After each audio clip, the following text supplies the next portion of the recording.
नमो नारायण सज्जनों। कई बार जीवन में ऐसा अनुभव आता है कि भगवान से हम कुछ मांगते हैं और प्रार्थना करते हैं तो वो एक उचित समय पर मिलता भी नहीं है और वो प्रार्थनाएं कभी कभी पूरी भी नहीं होती। तो क्या उचित है हमारा ये सब करना?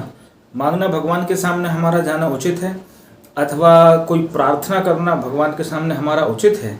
इस विषय पर चर्चा है। चैनल पर नए हो तो चैनल को सब्सक्राइब करें और उस वीडियो को अधिक से अधिक शेयर करें। प्रयास ये करें कि रुक करके कुछ क्षण वीडियो को अवश्य देखें।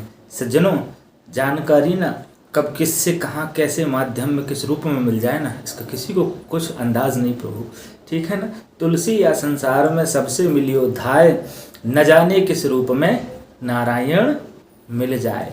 तो जीवन में एक बात स्मरण रखना, हमारी इच्छाएं पहली बात तो पूर्ण नहीं हो पाती और मन नित्य नूतन पदार्थों का उपभोगी है, उस ओर दौड़ता है।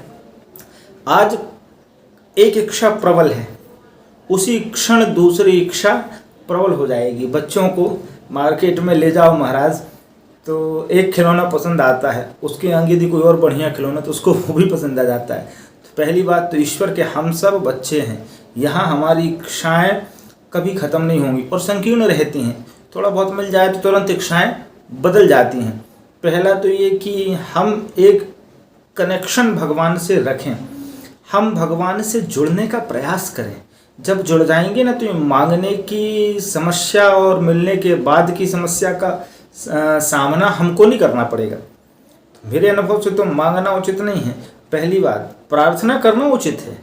हम प्रार्थना करके भगवान से जुड़ सकते हैं। जितनी गहराई से हम प्रार्थना करेंगे उतनी ही गहराई से तल्लीनता से हम भगवान के कनेक्टेड होते जाएंगे, ठीक है ना।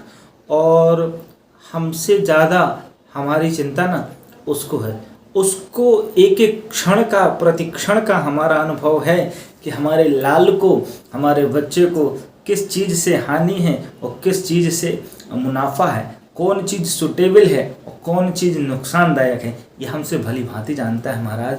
वो जगत पिता हैं यार, वो जगदीश्वर हैं, हमसे भली भांति वो बेहतर जानते हैं हमारे लिए क्या अच्छा है। यहाँ कभी कभी कुछ दुख होता है ना, तो वो उस दुख से हमको भविष्य में कहीं ना कहीं कुछ सुख मिलने वाला होता, तो वो जो चाहता है ना वो हमारे लिए अच्छा है। एक दृष्टांत सुना था हमने अपने पूज्य गुरुदेव से, उसको सुने 2 मिनट निकाल करके। एक बार कोई व्यक्ति किसी सिक्योरिटी के उसमें जॉब में था कहीं बाहर, बहुत दिनों बाद, पुरानी कहानी थी। घर लौटा, जब घर लौटा तो अपनी घर के लिए, पत्नी के लिए वो कहीं से पहले साड़ी सूत की चलती थी तो वो साड़ी ले आया। रंगीन साड़ी हुआ नहीं करती थी ज़्यादा उस समय, कलर का वो ऐसा था नहीं, और कुछ मिठाई के पैसे तो थे नहीं, तो ये बतासा वगैरह और कुछ वो जो भी उनको मिला हल्का फल फूल। रास्ते में महाराज बारिश हो गई।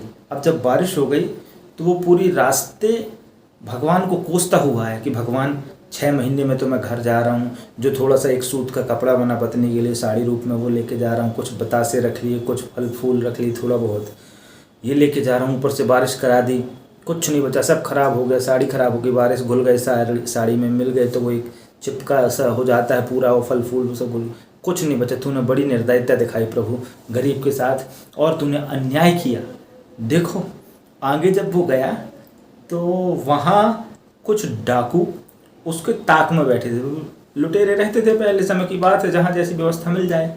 तो महाराज वो उस पर हमला कर दी। अब वो अकेला करे क्या, संख्या उनकी 5-10 की थी, अकेला। और जैसे उन्होंने गोली मारना चाहा, मतलब बंदूक से प्रहार करना चाह रहे होंगे, तो महाराज बरसात के कारण सबकी बंदूक खराब हो गई, किसी के कोई लगवा ही ना करे और चलवा ही ना करे, उसकी वो चली ही नहीं। तो हुआ ही कि वो जैसे तैसे वहाँ से जान भगा करके आगे गया, निकल के उनसे क्रॉस करके उनको भाग करके वहाँ से, और आगे जाके कहता है प्रभु आज यदि बारिश ना हुई होती तो जो वो मेरे को गोली मारने के लिए खड़े थे उनकी वो बंदूक पानी में वो हो जाती है, बिगड़ जाती होगी, जैसे भी उनके वो रोजन जो उसमें भरते होंगे तो बिगड़ गई। तो तूने मेरा बहुत भला किया। तो कहीं हमको लगता है कि हमारा बुरा हो रहा है, हम जो चाहते हैं परिस्थिति के अनुसार से वो हमको मिल नहीं पा रहा, हमारी इच्छाएं क्षणिक हैं, हम 4 कदम आगे की सोच करके कर पा रहे, उसकी इच्छा दीर्घकालिक है, वो लंबे समय की सोच करके हमको देता है। तो इसीलिए पहला तो हम मांगे ना न्यूट्रल रहें, ऑटोमेटिक हमारे पास सारी चीज़ें आएंगी, छोटा बन के रहेंगे। मैं बता चुका हूँ दृष्टांत कई बार, बरसात का पानी होता है तो बल्कि बड़े बड़े पहाड़ों में नहीं रुक पाता, पर जो छोटे गड्ढे हैं वो सबसे पहले भर जाते हैं, ऑटोमेटिक उनके पास आएगा। यहाँ इतना विचार करने की आवश्यकता नहीं है। हम प्रार्थना कर सकते हैं और प्रार्थना के थ्रू हम परमात्मा से जुड़ सकते हैं। हम पाएंगे कि परमात्मा ने हमारी सारी परिस्थिति बदल दी महाराज। और यहाँ की कुछ परिस्थितियाँ तो जीवन में लगी ही रहनी है। सुनहु भरत भावी प्रबल, बिलख कहूँ मुनिनाथ, हानि लाभ जीवन मरण, जस अपजस विधि हाथ। तो ये 6 चीज़ें तो परमात्मा के हाथ में है और उन्हीं के हाथ में सदैव रहेंगी, हमारे हाथ में आ भी नहीं सकती। तो बुद्धिमानी क्या है कि हम सिर्फ प्रार्थना करें और परमात्मा से जुड़े रहें। हम जुड़ेंगे, हम पाएंगे हमारे जीवन में बदलाव आ गया। हमारी जो जो रिक्वायरमेंट है, जो जो इच्छाएं हैं, वो धीरे धीरे धीरे धीरे यथा रूप में, यथा व्यवस्था में, यथ समय भगवान की कृपा से अपने आप भर जाएंगी। इतनी सी बात रहती है, पर इसको करना बड़ा कठिन है। बात तो ठीक है, बोलना बताना मैं भी बता पाता हूँ जितना बनता है, पर इसको करना प्रयास तो मैं करता हूँ। हर विषय में, जितने विषय में बताता हूँ, पूर्णतः अपना मैं उस विषय को देता हूँ। इसीलिए जीवन में इतना प्रयास करें। बात अच्छी लगती है चैनल को सब्सक्राइब करें, इस वीडियो को अधिक से अधिक शेयर करें। नमो नारायण।